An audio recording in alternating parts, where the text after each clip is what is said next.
ప్రకారం ఈరోజు అమృతోత్సవాలు జరుగుతున్నాయి. 75 సంవత్సరాలు పూర్తి చేసుకున్న సందర్భంగా భారత పార్లమెంటు భవనంలో, పాత భవనంలో కేంద్ర ప్రభుత్వం ఉభయ రాష్ట్రాలను సమావేశపరిచి ఈ అమృతోత్సవాలను నిర్వహిస్తున్నారు.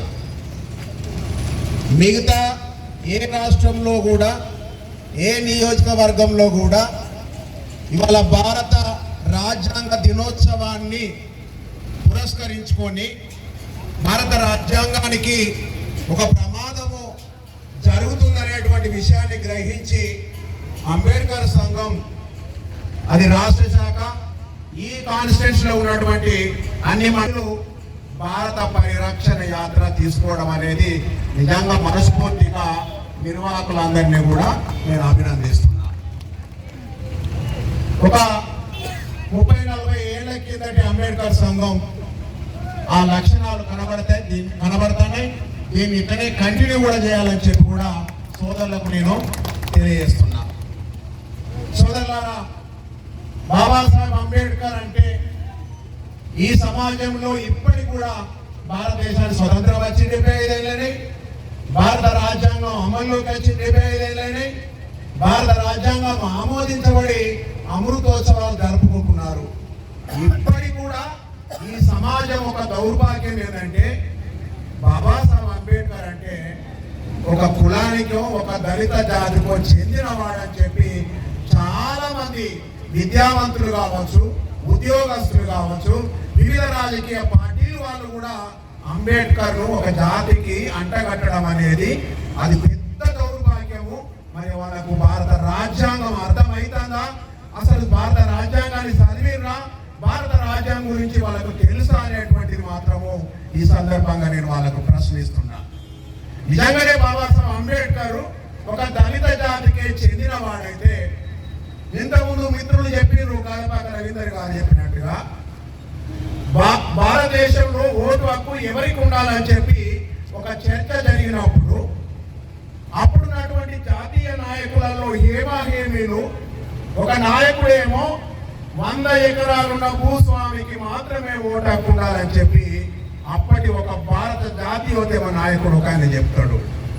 మరొక నాయకుడేమో ఎవరైతే డిగ్రీ చదువుతారో ఆ డిగ్రీ చదువుకున్నటువంటి విద్యావంతునికి మాత్రమే ఓటు హక్కు ఉండాలని చెప్పి మరొక నాయకుడు చెప్తాడు. ఇంకొక నాయకుడు ఏమంటాడంటే, ఎవరైతే ఈ దేశానికి ట్యాక్స్ కడతారో వారికి మాత్రమే ఓటు హక్కు ఉండాలని చెప్పి చెప్తారు. ఇదంతా గమనిస్తున్నాడు బాబాసాహెబ్ అంబేద్కర్. తన వద్ద వచ్చింది, తను మాట్లాడేటప్పుడు బాబాసాహెబ్ అంబేద్కర్ గారు మీ అభిప్రాయం చెప్పండి అని చెప్పి అడిగినప్పుడు, కులాలతోని, మతాలతోని, అంతస్తులతోని, ఆస్తులతోని సంబంధం లేకుండా ఈ భారతదేశంలో పుట్టి 18 సంవత్సరాలు నిండినటువంటి ప్రతి భారతీయుడికి ఓటు హక్కు ఉండాలని చెప్పి చెప్పినటువంటి మహనీయుడు, మహాశక్తి, ఒక దిక్సూచి బాబాసాహెబ్ అంబేద్కర్. నేను ఇప్పుడు ఈ సమాజానికి బాబాసాహెబ్ అంబేద్కర్ దళితులేడు అని చెప్పి అనేటువంటి ఒక మూర్ఖులకు నేను అడుగుతున్నా, మరి బాబాసాహెబ్ అంబేద్కర్ ఒక దళితులకి ఓటు ఇచ్చిందా?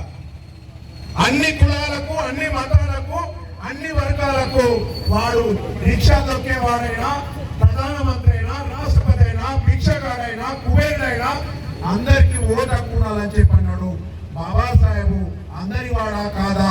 భారతదేశం యొక్క హితము కోరలేదా?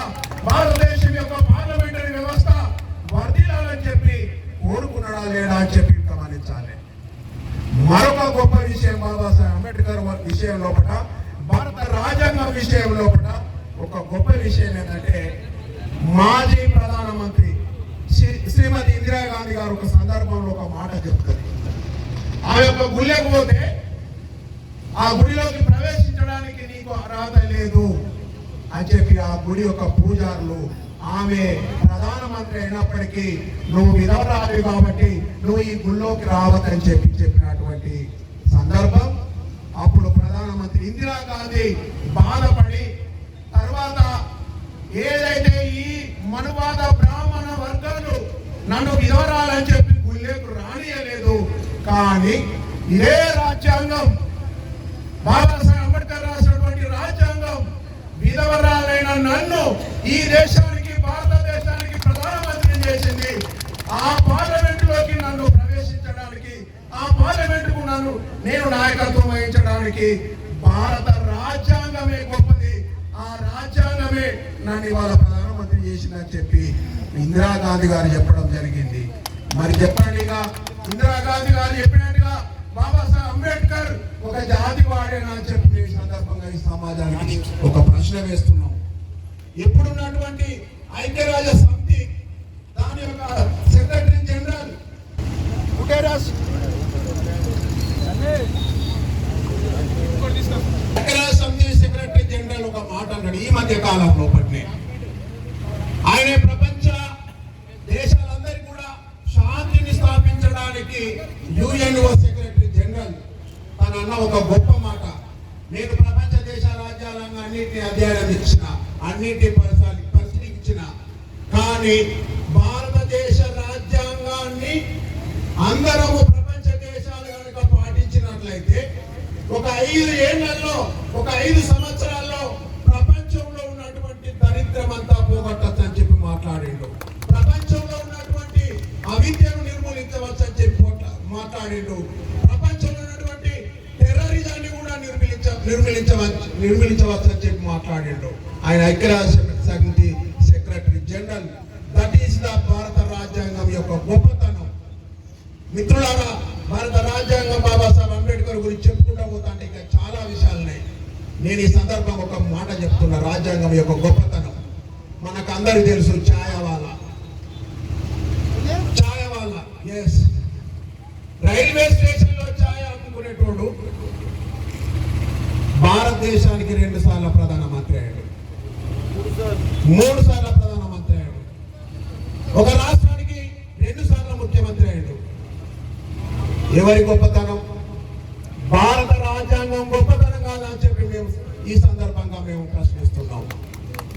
రైల్వే స్టేషన్ లో ఛాయ అమ్ముకున్నాడు దేశానికి ప్రధానమంత్రి అయిందంటే అది ఎట్లయిండు? భారత రాజ్యాంగ పుణ్యమే అని చెప్పి ఖచ్చితంగా మనువాదులు ఇప్పటికైనా కళ్ళు తెరవాలి. ఖచ్చితంగా రాజ్యాంగం గొప్పతనాన్ని గ్రహించాలని చెప్పి సందర్భంగా నేను వారికి ప్రశ్నిస్తున్నా. బాబాసాహెబ్ అంబేద్కర్ చివరిగా నా శరీరం చచ్చిపోయి ఉండవచ్చు, నా శరీరం చచ్చిపోయి ఉండవచ్చు, కానీ నేను భారత రాజ్యాంగం రూపంలో బ్రతికే ఉన్నానని చెప్పి మాట్లాడతాడు. నేను భారత రాజ్యాంగం రూపంలో బ్రతికే ఉన్నాను. ఎప్పుడైతే భారత రాజ్యాంగానికి ప్రమాదం వస్తుందో